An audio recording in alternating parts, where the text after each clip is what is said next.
Assalamualaikum warahmatullahi wabarakatuh. Halo semuanya, perkenalkan nama saya Nurlisma Maulani dari Program Studi Manajemen Universitas Insan Cendekia Mandiri. Di sini saya akan membuat video presentasi mengenai strategi sumber daya manusia, perbankan, dan jasa keuangan guna untuk memenuhi tugas akhir mata kuliah pengantar manajemen sumber daya manusia. Mari kita simak. Apa itu perbankan dan jasa keuangan? Perbankan dan jasa keuangan adalah dua hal yang berhubungan dengan dunia keuangan. Perbankan fokus pada lembaga keuangan yang menghimpun dana dari masyarakat dan menyalurkannya melalui kredit atau investasi. Sedangkan jasa keuangan mencakup pada berbagai layanan keuangan seperti asuransi, pengelolaan investasi, dan penjaminan. Selanjutnya, hubungan perbankan dan jasa keuangan. Perbankan dan jasa keuangan memiliki hubungan yang sangat erat karena perbankan merupakan bagian dari sektor jasa keuangan. Jasa keuangan mencakup berbagai layanan keuangan termasuk perbankan, asuransi, sekuritas, dan lembaga keuangan lainnya. Hubungan tersebut ialah yang pertama, perbankan sebagai bagian dari sektor jasa keuangan. Yang kedua, peran OJK, Otoritas Jasa Keuangan, dalam mengatur dan mengawasi perbankan. Yang ketiga, fungsi dan kontribusi perbankan dalam jasa keuangan. Yang keempat, sinergi antara perbankan dan lembaga jasa keuangan lainnya. Oleh karena itu, perbankan adalah komponen utama dalam sektor jasa keuangan yang menyediakan layanan keuangan penting. OJK atau Otoritas Jasa Keuangan sebagai regulator dan pengawas yang memastikan perbankan beroperasi dengan sehat dan sesuai aturan, sehingga dapat mendukung stabilitas dan perkembangan sistem keuangan nasional. Selanjutnya ada peran sumber daya manusia perbankan dan jasa keuangan. Peran sumber daya manusia dalam perbankan dan jasa keuangan sangatlah krusial karena sumber daya manusia merupakan aset strategis yang menentukan keberhasilan dan daya saing institusi tersebut. Nah, di sini ada peran sumber daya manusia di perbankan. Yang pertama, pengelolaan dana dan kepercayaan nasabah. Kedua, pelayanan prima kepada nasabah. Yang ketiga, adaptasi terhadap perubahan dan inovasi. Yang keempat, pengembangan kompetensi berkelanjutan. Yang kelima, kepatuhan terhadap regulasi dan etika. Adapun peran sumber daya manusia di jasa keuangan termasuk OJK. Yang pertama, pengawasan dan regulasi. Yang kedua, perencanaan dan pengawasan sumber daya manusia. Ketiga, peningkatan kapasitas dan kompetensi. Oleh karena itu, SDM di perbankan dan jasa keuangan memegang peran vital dalam menjamin pengelolaan dana yang aman dan terpercaya, memberikan pelayanan terbaik kepada nasabah, menjaga integritas dan profesionalisme institusi, mengelola dan mengembangkan kompetensi untuk menghadapi tantangan teknologi dan regulasi, dan membangun pertumbuhan serta daya saing industri keuangan secara berkelanjutan. Selanjutnya ada manajemen sumber daya manusia perbankan dan jasa keuangan. Manajemen sumber daya manusia di perbankan dan jasa keuangan merupakan proses pengelolaan tenaga kerja yang meliputi berbagai kegiatan strategis dan operasional guna memastikan karyawan yang berkualitas dan profesional dapat mendukung kinerja dan pelayanan bank secara optimal. Di sini ada peran dan tantangan manajemen sumber daya manusia di perbankan dan jasa keuangan, yaitu yang pertama, SDM dianggap aset paling penting dan strategis dalam mendukung kinerja bank dan jasa keuangan. Kedua, diperlukannya integritas, kompetensi, profesionalisme, dan daya saing yang tinggi agar dapat menghadapi tantangan bisnis dan inovasi teknologi di era digital. Yang ketiga, peraturan otoritas jasa keuangan memberikan landasan regulasi untuk mengembangkan kualitas SDM secara berkelanjutan agar sektor perbankan mampu bersaing dan memberikan layanan maksimal. Yang keempat, praktik manajemen SDM di beberapa bank, khususnya bank syariah masih perlu ditingkatkan dalam hal alokasi waktu pelatihan, frekuensi pelaksanaan, dan kejelasan kebijakan promosi serta kompensasi. Manajemen SDM di perbankan dan jasa keuangan adalah rangkaian kegiatan terintegrasi mulai dari perencanaan, rekrutmen, pelatihan, pengembangan, hingga penilaian dan kompensasi yang bertujuan menciptakan tenaga kerja yang profesional dan kompeten. Selanjutnya, struktur organisasi di industri perbankan dan jasa keuangan. Struktur organisasi perbankan. Struktur organisasi perbankan pada umumnya memiliki hierarki dan pengembangan tugas yang jelas untuk memastikan keberlancaran operasional dan pencapaian tujuan bank. Struktur organisasi perbankan dapat berbeda-beda pada setiap bank, namun pada dasarnya fungsi-fungsi utama seperti pengelolaan kredit, operasional, audit, dan SDM selalu ada. Nah, di sini ada struktur organisasi Bank Indonesia.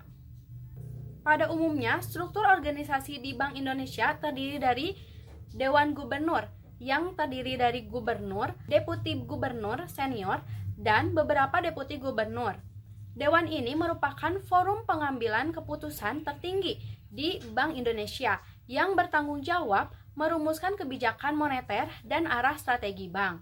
Nah, ada juga departemen-departemen fungsional. BI memiliki berbagai departemen yang masing-masing memiliki tugas yang berbeda-beda, yaitu yang pertama, Departemen Kebijakan Moneter, yang bertanggung jawab merumuskan dan melaksanakan kegiatan moneter untuk mencapai target inflasi dan kestabilitas nilai rupiah. Yang kedua, ada Departemen Stabilisasi Sistem Keuangan, yang berfokus pada pemantauan dan analisis resiko yang dapat mengganggu stabilitas sistem keuangan serta mengembangkan kebijakan untuk mencegah krisis keuangan.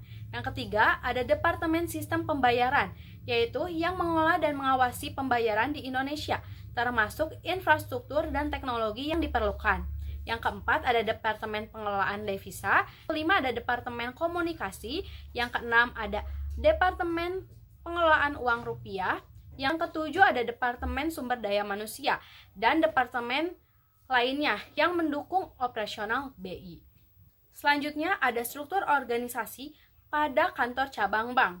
Kantor cabang bank biasanya terdiri dari beberapa posisi utama, yaitu pemimpin cabang yang bertanggung jawab penuh atas keseluruhan pelaksanaan pengembangan usaha, kegiatan operasional, pengembangan SDM, serta pencapaian target bisnis di cabang. Lalu ada manajemen kredit dan pemasaran, yaitu bertugas untuk memasarkan produk bank, mengolah kredit, serta memastikan kualitas portofolio kredit dan pihak ketiga. Selanjutnya, ada manajemen operasional, yaitu bertanggung jawab untuk mengelola seluruh aktivitas operasional harian di cabang, termasuk transaksi, administrasi kredit, pengendalian internal, akuntansi laporan, hingga pengolahan SDM dan layanan umum. Selanjutnya ada audit dan internal control, yaitu melakukan pengawasan dan audit terhadap keseluruhan transaksi dan kegiatan agar sesuai dengan ketentuan yang berlaku. Terakhir ada unit SDM dan umum, yaitu bertugas untuk mengelola kebutuhan sumber daya manusia dan urusan umum lainnya. Selanjutnya ada struktur organisasi di jasa keuangan atau OJK. Pada industri jasa keuangan, pengawasan dan pengaturan dilakukan oleh OJK. Struktur OJK terdiri dari dua bagian utama, yaitu yang pertama, Dewan Komisioner. Nah, Dewan Komisioner ini adalah organ tertinggi di OJK yang bertugas untuk merumuskan kebijakan strategis dan melakukan pengawasan terhadap pelaksanaan OJK. Komposisinya ialah yang pertama ada ketua perangkap anggota, yang kedua ada wakil ketua sebagai ketua komisaris etik merangkap anggota, yang ketiga ada kepala eksekutif pengawasan perbankan merangkap anggota, yang keempat ada kepala eksekutif pengawasan pasar modal merangkap anggota, yang kelima ada kepala eksekutif pengawasan asuransi, dana pensiun, lembaga pembiayaan, dan lembaga jasa keuangan lainnya merangkap anggota. Selanjutnya ada ketua dewan audit perangkap anggota. Selanjutnya ada anggota yang membidangi edukasi dan perlindungan konsumen. Lalu ada anggota ex officio dan dari BI. Lalu ada anggota ex officio dari Kementerian Keuangan. Kedua, ada pelaksanaan kegiatan operasional. Bagian ini merupakan yang menjalankan operasional sehari-hari OJK dengan struktur sebagai berikut. Yang pertama, ada Ketua Dewan Komisioner memimpin bidang manajemen strategi 1. Yang kedua, ada Wakil Ketua Dewan Komisioner memimpin bidang manajemen strategi kedua. Yang ketiga, ada Kepala Eksekutif Pengawasan Perbankan memimpin bidang pengawasan sektor perbankan. Yang keempat, ada kepala eksekutif pengawasan pasar modal, memimpin bidang pengawasan sektor pasar modal. Yang kelima, ada kepala eksklusif pengawasan perasuransian, dana pensiun, lembaga pembiayaan, dan lembaga jasa keuangan lainnya, memimpin bidang pengawasan sektor IKNB. Selanjutnya ada ketua dewan audit, memimpin bidang audit internal dan manajemen resiko. Struktur organisasi perbankan dan jasa keuangan, khususnya di Indonesia, direncanakan untuk memastikan tata kelola yang baik, pengawasan yang efektif, serta pelayanan yang optimal kepada masyarakat. Bank umumnya memiliki struktur hierarki yang jelas di setiap cabang, sementara BI dan OJK menjalankan fungsi yaitu mengatur dan mengawas di tingkat nasional dengan struktur organisasi yang kompleks dan terintegrasi. Selanjutnya, strategi rekrutmen di industri perbankan dan jasa keuangan. Industri perbankan dan jasa keuangan menghadapi tantangan besar dalam rekrutmen akibat persaingan ketat, kebutuhan akan talenta digital, dan perubahan ekspektasi kandidat. Di sini ada identifikasi kebutuhan talenta. Nah, yang pertama itu analisis jabatan dan kompetensi yang dibutuhkan. Perbankan harus memahami secara jelas posisi apa saja yang perlu diisi, serta kemampuan khusus apa yang diperlukan untuk tiap jabatan yang diperlukan. Yang kedua, ada proyeksi kebutuhan SDM di masa depan. Nah, di sini bank perlu memprediksi berapa banyak dan jenis tenaga kerja yang akan dibutuhkan ke depannya, terutama dengan adanya transformasi digital dan perubahan pasar. Yang kedua, ada metode perekrutan yang inovatif. Nah, di sini yang pertama itu penggunaan platform digital, media sosial, dan jaringan profesional. Nah, perbankan dan jasa keuangan menggunakan teknologi dan media sosial untuk mencari kandidat seperti LinkedIn, job portal, dan aplikasi rekrutmen online lainnya.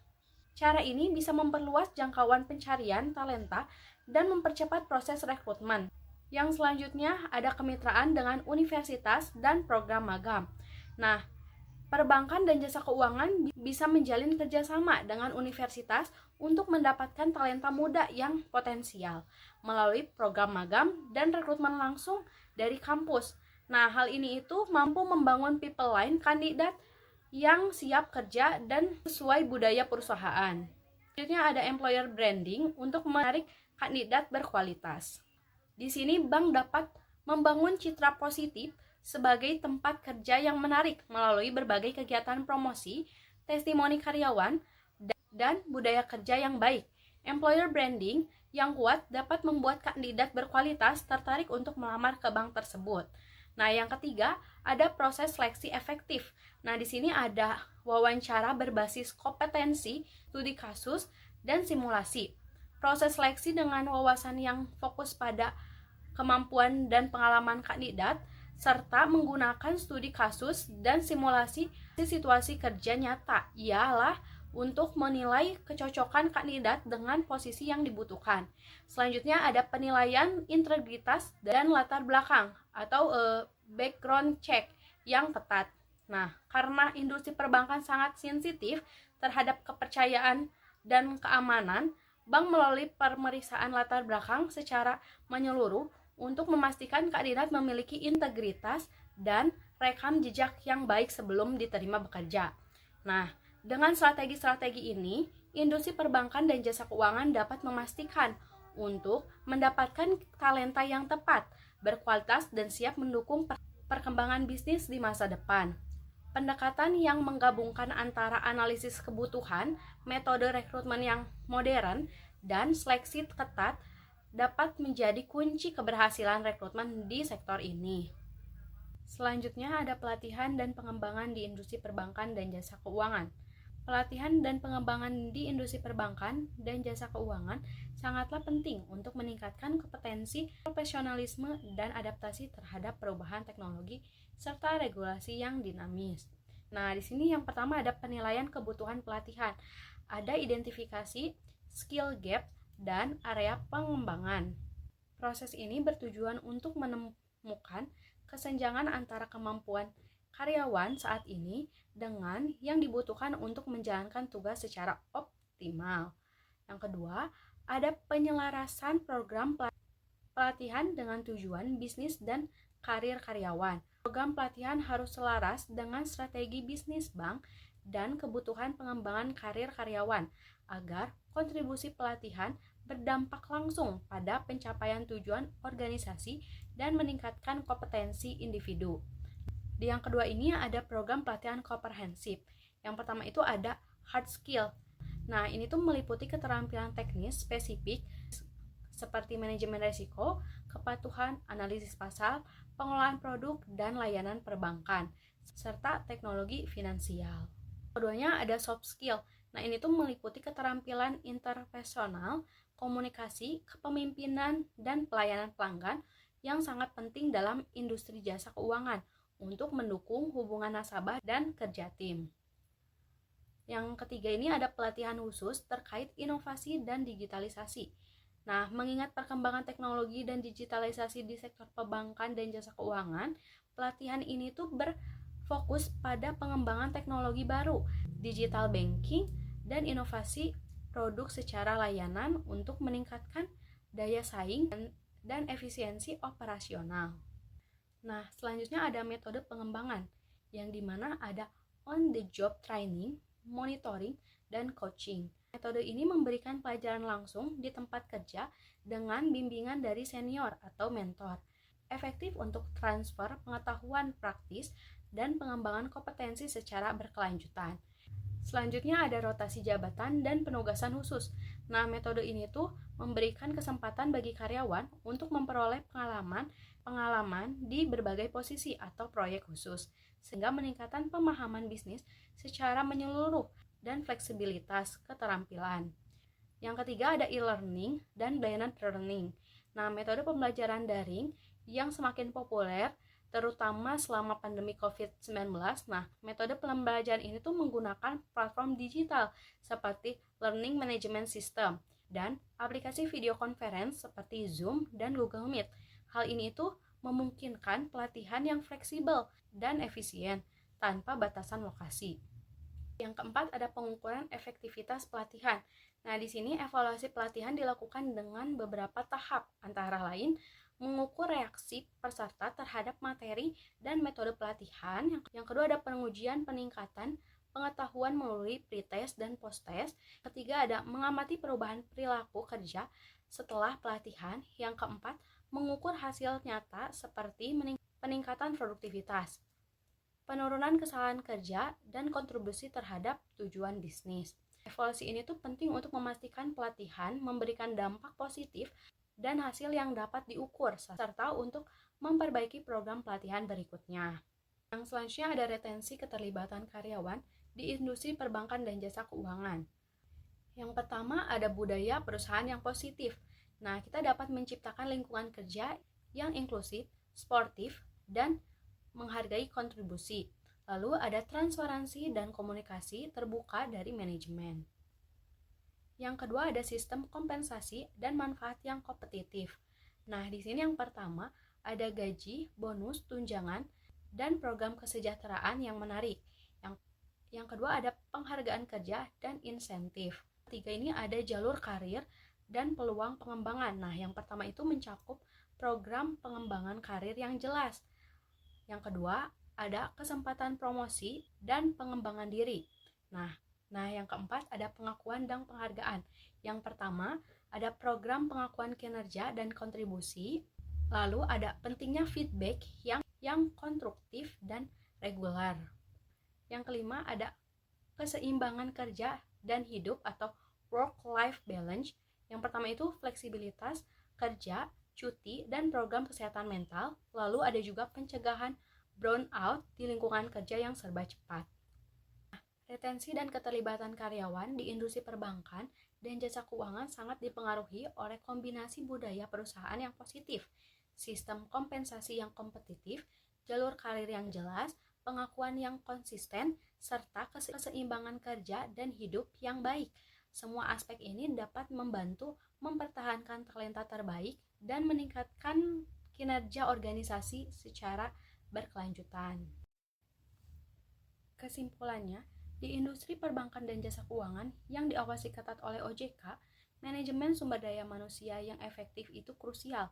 ini dimulai dari merekrut talenta terbaik menggunakan cara modern, terus melatih mereka agar selalu relevan dengan perkembangan teknologi, hingga mempertahankan karyawan berkualitas dengan menciptakan lingkungan kerja yang positif, menawarkan kompensasi menarik, kesempatan karir yang jelas, serta menjaga keseimbangan antara pekerjaan dan hidup pribadi. Intinya, karyawan adalah aset utama untuk menjaga kepercayaan nasabah dan memastikan operasional berjalan lancar. Nah, di sini ada referensi yang saya gunakan untuk membantu saya mengerjakan tugas mengenai strategi sumber daya manusia perbankan dan jasa keuangan. Sekian video presentasi mengenai strategi sumber daya manusia perbankan dan jasa keuangan. Wassalamualaikum warahmatullahi wabarakatuh.